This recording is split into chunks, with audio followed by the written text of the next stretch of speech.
Hello दोस्तों, नमस्कार। मैं ऋषिकेश सर आप सबों को मैथ मैजिशियन विनेश सर के यूट्यूब चैनल पर स्वागत करते हैं। हम लोग पिछले क्लास में लॉजिक बेस्ड क्वेश्चन से बहुत सारा क्वेश्चन प्रैक्टिस किए थे। चलिए आज भी लॉजिक बेस्ड क्वेश्चन से ही हम लोग प्रैक्टिस करेंगे। पहला क्वेश्चन आपको दिख रहा है, सभी स्वर साथ साथ आए तो इस प्रकार से शब्द कंप्यूटर के अक्षरों को अलग अलग कितने तरह से क्रमबद्ध किया जा सकता है। ऑप्शन ए में है 4320, ऑप्शन बी में है 7220, ऑप्शन सी में है 15320, ऑप्शन डी में है 2880। और यह क्वेश्चन आरआरबी इलाहाबाद एएसएम परीक्षा 2010 में पूछा है। तो हम लोग सीखे थे कि कोई भी शब्द तो उसके अक्षरों से कितने आप सजा सकते हैं। यहाँ पे पूछा कितने तरह से क्रमबद्ध किया जा सकता है, बात वही है, लेकिन यहाँ पे क्या बोला है, सभी स्वर साथ साथ आए। तो कहने का मतलब है जो कंप्यूटर वर्ड है इसमें देखिए तो स्टार्टिंग कीजिए, स्वर ओ है, वॉवेल जिसको बोलते हैं ओ है, यू है और ई है।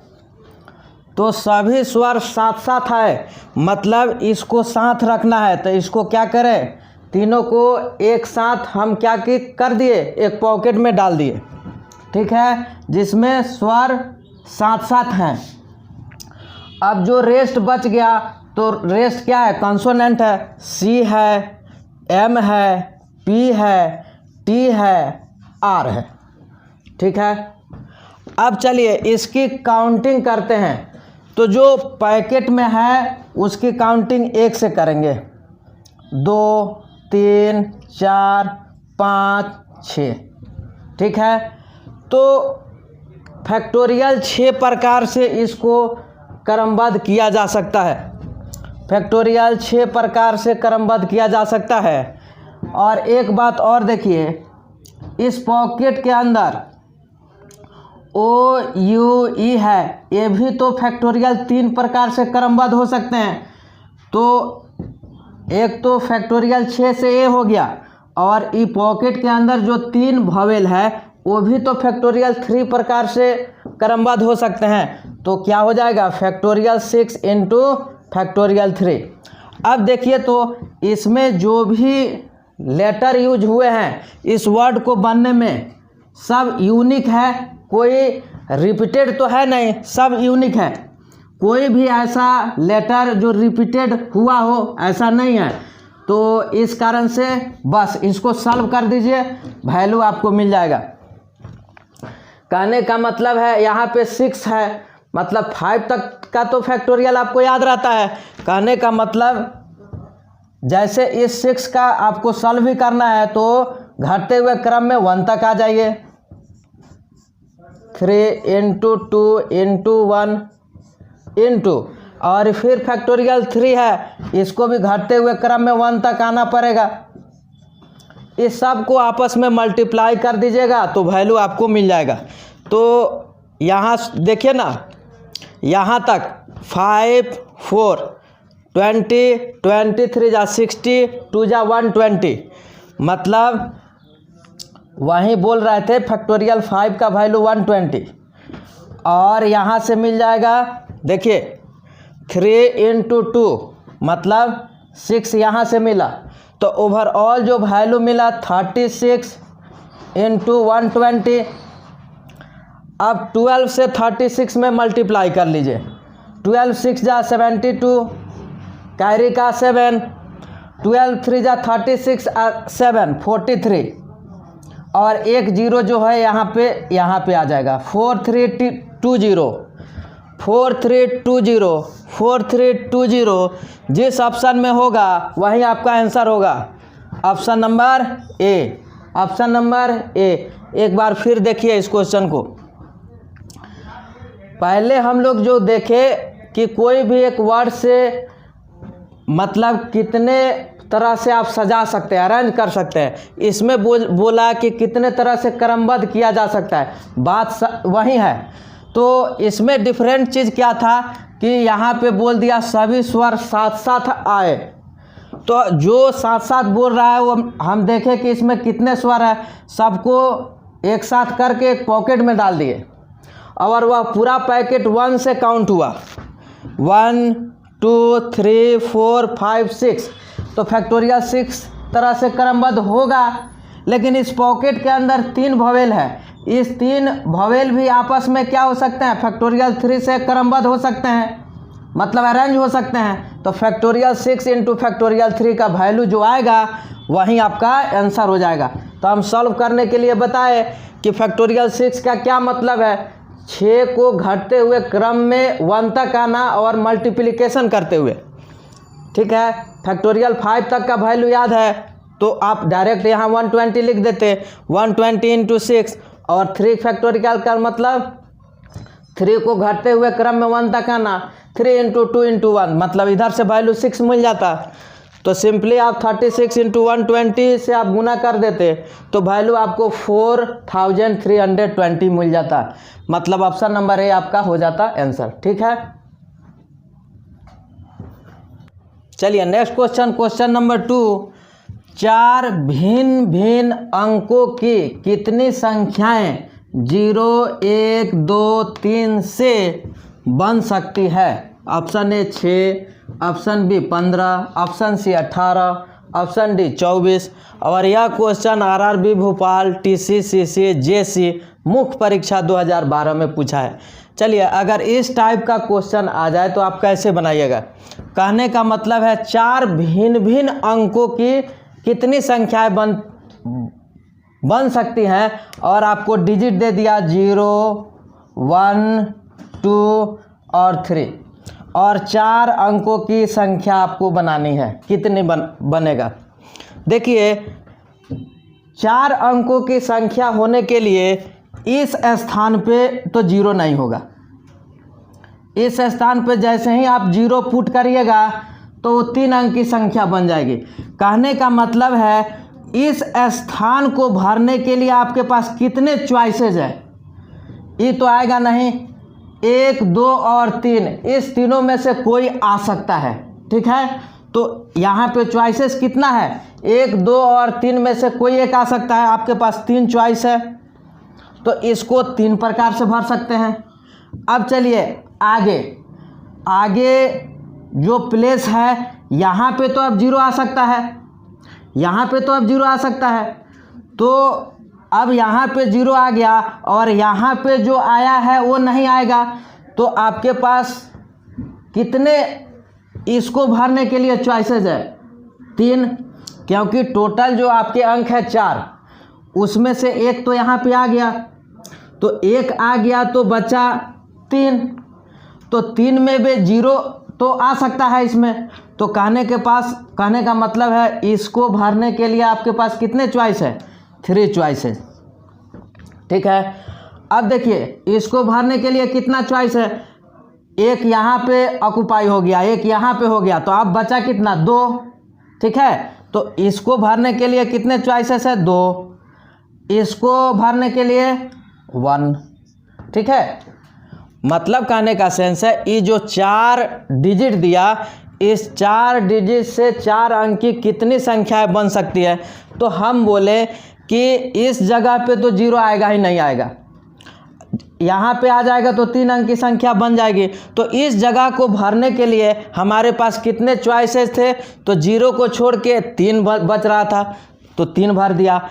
अब रेस्ट 3 बचा, ठीक है, तो रेस्ट 3 बचा, उसमें तो 0 आ सकता है, तो यहाँ पे इस जगह को भरने के लिए भी कितने चॉइसेस आपके पास हुए, 3 हुए। अब इस जगह को भरने के लिए 2 ऑलरेडी भर गए हैं और आपके पास 4 ही हैं, तो 4 में से 2 तो भर दिए, बचा 2, ठीक है। अब ये 1 बचा, 1 ही प्लेस है, तो इसको एक प्रकार से, तो इस सब को आपस में क्या कर दीजिए, मल्टीप्लाई कर दीजिए, इस सब को क्या कर दीजिए, आपस में मल्टीप्लाई कर दीजिए। 3 3 जा 9, 2 जा 18, मतलब 18 4 अंक की भिन्न भिन्न संख्याएं आप बना सकते हैं, ठीक है, 0, 1, 2 और 3 से। फिर से एक बार देख लीजिए, कहने का मतलब है आपको 4 अंक की संख्याएं बनानी है, जिसमें 0 है, 1 है, 2 है, 3 है। ध्यान यही रखना था कि यहाँ पे मतलब सबसे लास्ट पे आप जैसे 0 लाइएगा वहाँ पे 3 अंक की संख्या बन जाएगी। आपको बनाना है 4 अंक की संख्या। तो इस जगह को भरने के लिए कितने आपके पास चॉइस है? 3 चॉइस है, तो 3 प्रकार से भरें। अब इस जगह को भरने के लिए आपके पास कितने चॉइस है?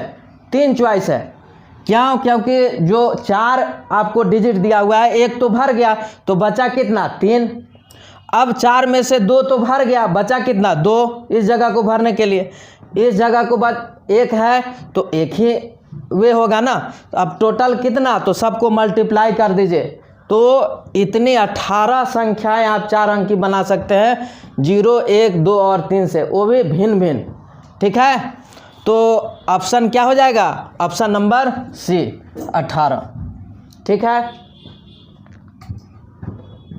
चलिए नेक्स्ट क्वेश्चन, क्वेश्चन नंबर 3। यदि ए बड़ा है बी से, कॉमा बी बड़ा है सी से और सी बड़ा है डी हो, तो निम्न में से कौन सा निष्कर्ष निश्चित रूप से गलत है? ठीक है। ऑप्शन ए बड़ा है डी से, ऑप्शन बी ए बड़ा है सी से, ऑप्शन सी डी बड़ा है ए से, ऑप्शन डी बी बड़ा है डी से। और यह question RRC Hajipur group D परीक्षा 2013 में पूछा है। इस क्वेश्चन को हम लोग पहले डिस्कशन में किए कि कैसे इसको बनाते हैं। देखिए यहाँ से कहता है ए से डी की तरफ जाना है, इसका मतलब गेट खुला हुआ है, ए से डी के तरफ जाना है। हाँ, जा सकते हैं। यहाँ चलिए, तो ए से डी को जाने के लिए आपको मतलब बी होते हुए गुजरना है, तो हम ए से बी के पास चले जाएंगे। हाँ जी, गेट खुला हुआ है, जा सकते हैं। बी से सी के पास चले जाएंगे। हाँ, गेट खुला हुआ है, जा सकते हैं। सी से डी के पास चले जाएंगे, गेट खुला हुआ है, हाँ खुला हुआ है, जा सकते हैं। कहने का मतलब ए जो बोल रहा है ए से डी जा सकते हैं, तो ए सही है। या जो बोल रहा है ना ए से डी आप जा सकते हैं, ये सही है। अब आगे बोलता है ए से सी के पास जा सकते हैं, तो हम गए थे अभी, ए से बी गए थे, बी से सी गए थे, तो आप ए से सी भी जा सकते हैं। देखिए ए से बी के पास गए, बी से सी के पास गए, तो कहने का मतलब ए से सी के पास जा सकते हैं, ये भी बात सही है। अब आइए सी ऑप्शन, डी से ए के पास जाना है आपको। तो देखिए, तो डी से ए के पास जाने के लिए सबसे पहले तो आपको सी के पास जाना है। तो जैसे ही डी से सी की ओर बढ़े वैसे ही गेट क्लोज मिल गया, तो हम डी से सी के पास जा ही नहीं पाए और आपको चलना है ए तक। तो सबसे पहले आपको तो सी पर जाना होगा, तब तो सी से बी आइएगा, तब तो बी से ए जाइएगा। और जैसे ही डी से सी के पास चले, गेट क्लोज मिल गया, आप जा नहीं सकते हैं। इसका मतलब ए गलत हो गया। चलिए डी पे आते हैं, बी से डी के तरफ जाना है, गेट खुला हुआ है। देखिए बी से डी के पास जाना है, बी से सी के पास गए, सी से डी के पास चले गए, गेट खुला हुआ है, बी से डी के पास जा सकते हैं। कहने का मतलब ए बातें सही है, ठीक है। तो आपसे पूछ रहा था, क्या पूछ रहा था, निम्न में से कौन सा निष्कर्ष निश्चित रूप से गलत है। तो इसमें गलत कौन है? सी। बाकी सब तो सही है, बाकी सब तो सही है। इस कारण से आप आंसर करिएगा क्या? सी, ठीक है। आंसर करिएगा क्या? सी। ये तीनों सही है, ये दिए गए कथन के अनुसार ये भी सही है, ये भी सही है और ये भी सही है। गलत है सी। अब वह आपसे पूछ रहा था कि कौन सा निष्कर्ष निश्चित रूप से गलत है, तो सी को आप आंसर करते, यहीं आपका आंसर हो जाता, ठीक है। चलिए नेक्स्ट क्वेश्चन, क्वेश्चन नंबर 4 देखिए। एक वायुयान में 60 व्यक्ति यात्रा कर रहे हैं, उनमें से 35 अंग्रेजी बोलते हैं, 20 फ्रेंच बोलते हैं और 10 दोनों में से कोई भाषा नहीं बोलते। उन व्यक्तियों की संख्या बताइए जो अंग्रेजी तथा फ्रेंच दोनों भाषाएं बोलते हैं। Option A 40, option B 15, option C 10, option D 5। और यह question RRB Ajmer goods guard परीक्षा 2006 में पूछा है। तो इस टाइप का क्वेश्चन हम लोग देखे हैं, पहले भी बनाकर देखे हैं। इसमें निगेटिव भी दिया हुआ है, देखिएगा, ध्यान दीजिएगा। 10 दोनों में से कोई भाषा नहीं बोलते, तो 2 भाषा बोल रहे हैं, एक तो अंग्रेजी बोल रहे हैं, एक फ्रेंच बोल रहे हैं। अंग्रेजी के लिए हम ई से डिनोट करते हैं और फ्रेंच के लिए हम एफ से डिनोट कर रहे हैं। तो जो उसमें है 35 अंग्रेजी बोलते हैं, मतलब अंग्रेजी जो है ना 35 बोल रहे हैं, ठीक है। 20 फ्रेंच बोलते हैं, 20 फ्रेंच बोलते हैं, ठीक है। और 10 दोनों में से कोई भाषा नहीं बोलते हैं। इसका मतलब जो 10 है ना, इसके बाहर का मतलब ये कोई भाषा नहीं बोलते हैं, ठीक है। तो इसकी वैल्यू हमने 10 बाहर रखा है। उन व्यक्तियों की संख्या बताइए जो अंग्रेजी तथा फ्रेंच दोनों भाषाएं बोलते हैं। मतलब आपको ये चीज़ पूछा जा रहा है, ये चीज़ पूछा जा रहा है कि ये वाला बात बताइए कि कितने लोग हैं जो अंग्रेजी और फ्रेंच दोनों भाषाएं बोलते हैं।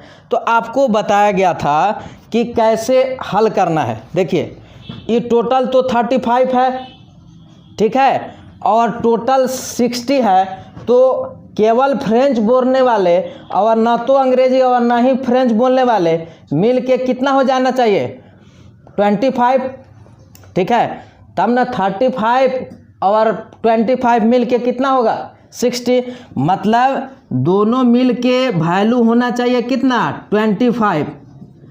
और जो ये 10 जो है, मतलब अंग्रेजी और फ्रेंच दोनों नहीं बोलने वाले में से है, तो ये 10 और केवल फ्रेंच बोलने वाले मिल के 25 होना चाहिए। ये 10 है तो ये कितना हो जाएगा? 15 हो जाएगा। क्लियर हो गया? तो जैसे ही 15 हो गया तो यहाँ फ्रेंच बोलने वालों की संख्या कितनी है? 20 है। तो यहाँ पे वैल्यू आपको कितना मिल जाएगा? 5। जैसे ही यहाँ 5 मिल जाएगा तो यहाँ कितना हो जाएगा? 30। ठीक है, क्लियर हो गई बात? तो आपसे पूछा कि उन व्यक्तियों की संख्या बताइए जो अंग्रेजी तथा फ्रेंच दोनों भाषाएं बोलते हैं, तो ये क्या हो जाएगा? 5। और एक तरीका से और भी देखे तो हम फार्मूला से भी देख सकते हैं। जैसे बताया था, A union B is equal to A plus B minus A intersection B. ठीक है, कहने का मतलब यहाँ पे वे पार्ट आएंगे जो कुछ ना कुछ बोल रहा है। और यहाँ पे देखिएगा 10 दोनों में से कोई भाषा नहीं बोलते हैं। तो यहाँ टोटल जो है 60 व्यक्ति हैं। तो यहाँ पे जो वैल्यू आएगा कितना आएगा? 60 माइनस 10 करके आएगा। यहाँ पे जो वैल्यू आएगा तो 60 माइनस 10 कितना हो जाएगा? 50 हो जाएगा। यहाँ देखिए, कहने का मतलब 35 अंग्रेजी है, 20 फ्रेंच है। यहाँ का वैल्यू आपको निकालना है कि, ठीक है। अब देखिए, इसकी वैल्यू आप निकाल लीजिए, इसको लेके आइएगा। 35 और 20 55 माइनस 50 कितना आया? 5, जो कि यहाँ पे फिट है। ऐसे भी आप फार्मूला से भी निकाल सकते हैं और ऐसे डायग्राम से भी निकाल सकते हैं। समझ की बात है, इससे इजी वे में जल्दी निकल जाएगा। ठीक है, फार्मूला पे लगाइएगा। और इस चीज़ समझ होना चाहिए तो आप फार्मूला से भी बना सकते हैं या आपको डायग्राम से भी बना सकते हैं। जो आपको सुविधा लगे आप वैसा काम करिए। तो इसमें क्या हो जाएगा? 5। Option number D. Option number D. अंग्रेजी तथा फ्रेंच दोनों भाषाएं बोलते हैं कितने? 5। ठीक है। अगर पूछता केवल फ्रेंच कितने लोग बोलते तो 15 हो जाएगा। केवल पूछता कि इंग्लिश कितने तो 30 हो जाएगा। अंग्रेजी बोलने वाला तो 35 हो जाएगा। ठीक है ना, केवल यूज करेगा मतलब ये वाला पार्ट। ठीक है ना, केवल शब्द का यूज किया ये, और ये दोनों पार्ट है, दोनों पार्ट कॉमन है। ठीक है, तो जैसा पूछेगा आप वैसा आप जवाब दीजिएगा। ठीक है, डायग्राम में सब वैल्यू फिट है। चलिए नेक्स्ट क्वेश्चन, क्वेश्चन नंबर 5। एक सिनेमा हॉल में 4 खाली सीटें हैं। इन 4 सीटों पर 4 आदमी कितने तरह से बैठ सकते हैं? Option A 12, option B 14, option C 18, option D 24। और यह question RRB Kolkata assistant loco pilot परीक्षा 2005 में पूछा। कहने का मतलब है 4 खाली सीटें हैं, ठीक है, और आपके पास 4 आदमी हैं। मान लीजिए ए बी सी डी 4 आदमी हैं, ठीक है। तो कोई जो है ना यहाँ पे जो कोई सीट भरने के लिए क्या आपको कितने तरह से बैठ सकते हैं या कितने तरह से क्रमबद्ध कर सकते हैं, सब बात एक ही है। कहने का मतलब है यहाँ पे जो सीट है उसको भरने के लिए कितने चॉइसेस है, 4 है। मतलब इस सीट को के लिए भरने के लिए चॉइसेस कितना है, 4 है, ठीक है। अगर ये सीट है इसके लिए तो एक आ गया, तो अब चॉइस बचा कितना, 3, ठीक है। इस सीट के लिए 4 में से तो 2 ऑलरेडी बैठ गए, इस सीट के लिए चॉइस बचा कितना, 2। और इस सीट के लिए एक ही सीट है, एक ही बचा है, इसके लिए 1। इस सब को आपस में मल्टीप्लाई कर दीजिए, 4 × 3 × 2 × 1। कहने का मतलब है इसकी वैल्यू कितना आ गया, या एक तरह से और भी समझ सकते हैं, ये क्या है, फैक्टोरियल 4 है, नहीं फैक्टोरियल 4 है। वही चीज़ तो हम लोग करते, जैसे ए बी सी डी को कितने प्रकार से सजाया जा सकता है, ये भी बातें हैं अलग अलग है, तो फैक्टोरियल 4 प्रकार से हम अरेंज करते हैं कि नहीं करते हैं। तो यही बात हो गया, फैक्टोरियल 4 टाइप से आप क्या कर सकते हैं, बैठ सकते हैं, 4 आदमी 4 खाली सीट पर, ठीक है। तो फैक्टोरियल 4 का वैल्यू कितना आ जाएगा, 4 3 × 12 2 × 24। Option number D, option number D, ठीक है। जो लोग इस लेक्चर को नए देख रहे हैं, सबसे पहले कि आप सब्सक्राइब कर लीजिए कि इस टाइप का जो भी क्वेश्चन है, जो लोग नहीं पढ़े हैं, आपको डेली अपडेट मिलते रहे, ठीक है। और अपने दोस्तों के बीच भी शेयर कर दीजिए कि उनको भी फ़ायदा हो। ओवरऑल आज का जो लेक्चर है, जिन लोगों को अच्छा लगा होगा वो लाइक कर देंगे, शेयर कर देंगे, ठीक है। धन्यवाद, मिलते हैं नेक्स्ट वीडियो में।